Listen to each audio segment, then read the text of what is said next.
comme de quoi faire un élu? Quel chrétien sérieux n'aura connu dans sa vie cette guerre cruelle entre deux adversaires irréductibles? Il va sans dire que cette explication n'effleura l'esprit de personne. Le meilleur, on le connaissait déjà et on chercha quel pouvait être le pire. On finit par le trouver des années plus tard sous l'espèce d'un misérable né à la même date qui acheva ses jours au bout d'une corde. Cependant, après les relevailles, le bébé fut porté à la cathédrale par sa mère, et il n'avait pas encore passé le seuil de San Rufino qu'il entrait dans le royaume des légendes dont il ne devait jamais sortir. Déjà, il était la proie de Dieu. Sur Dame Pica, nous ne savons pas grand-chose, sinon qu'elle était fort pieuse. Ce ne fut pas par hasard qu'elle choisit le nom de son enfant, ce nom que le baptême rend ineffaçable et qui influe sur la vie entière. L'eau coula sur son front, et il fut appelé Giovanni. Non l'évangéliste, mais celui qui baptisa Jésus dans les eaux du Jourdain. Ce Giovanni avait annoncé le Christ et prêché la pénitence pour obtenir le salut des hommes. De plus, Jésus avait dit de lui qu'il était de tous les hommes le plus grand. À cause de cela, Pica se sentait sûr de l'avenir de son fils mis sous la protection du saint le plus honoré.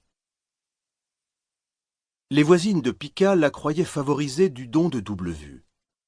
Elle prophétisait volontiers, c'était dans les habitudes du temps. « Vous verrez que ses mérites feront de lui un fils de Dieu », dira-t-elle plus tard. Le petit Giovanni fut donc rapporté à la maison dans les bras de sa mère, qu'il aimait déjà autant qu'elle en était fière.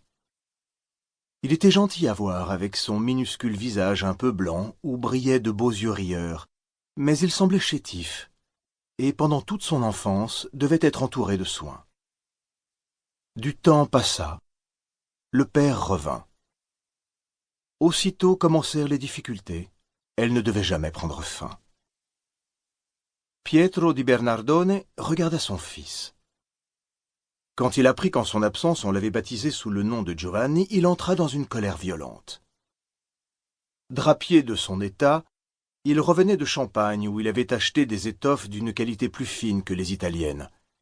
Et comme il s'était entiché de la France et de tout ce qui était français, l'idée lui était venue d'appeler son fils Francesco, c'est-à-dire français, ou selon l'orthographe du temps, François, qu'on prononça jusqu'au XVIIIe siècle, François.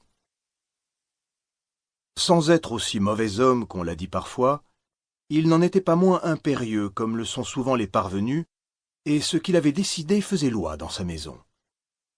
Ainsi, le petit nouveau venu s'appellerait François. On ne pouvait pourtant pas recommencer le baptême. Cette objection fut écartée, et Pica n'eut qu'à baisser la tête et dire amen. François, donc. Nom insolite, un peu bizarre, et qui ressemblait à un surnom. Mais sa mère aussi n'en avait-elle pas un? Cependant, affublerait-on en France un garçon du nom d'anglais ou d'italien? Toutefois, en cherchant bien dans les archives, on découvrit 2 François non canonisés, obscurs. Cela suffit. L'irritation de Bernardone fait voir qu'il croyait, comme sa femme, à l'effet déterminant que le choix du nom pouvait exercer sur la destinée du baptisé. Cette notion, qui tend à s'effacer de la conscience moderne, a de lointains antécédents dans l'écriture, où le nom faisait partie de l'être et de l'identité. Il est curieux de penser que notre banale carte d'identité a des rapports avec le shem hébraïque, mais nous venons de plus loin que nous ne le soupçonnons. Il n'empêche qu'il y aura dans la vocation de François comme un écho de la vocation de Saint Jean-Baptiste. C'était précisément ce que Bernardone ne voulait pas.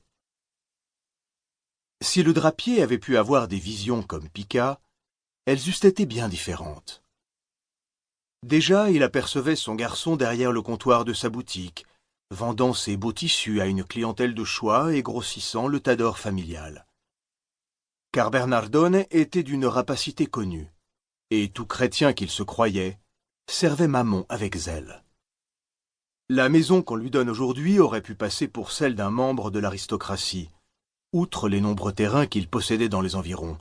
Mais Bernardone n'avait rien d'un seigneur. Il appartenait, par sa très grande richesse, à la classe du reste fort importante des gros bourgeois. Pour continuer à écouter ce livre audio gratuitement, cliquez sur le lien dans la description et vous pourrez l'écouter en entier sans frais grâce à l'essai de 30 jours d'Audible.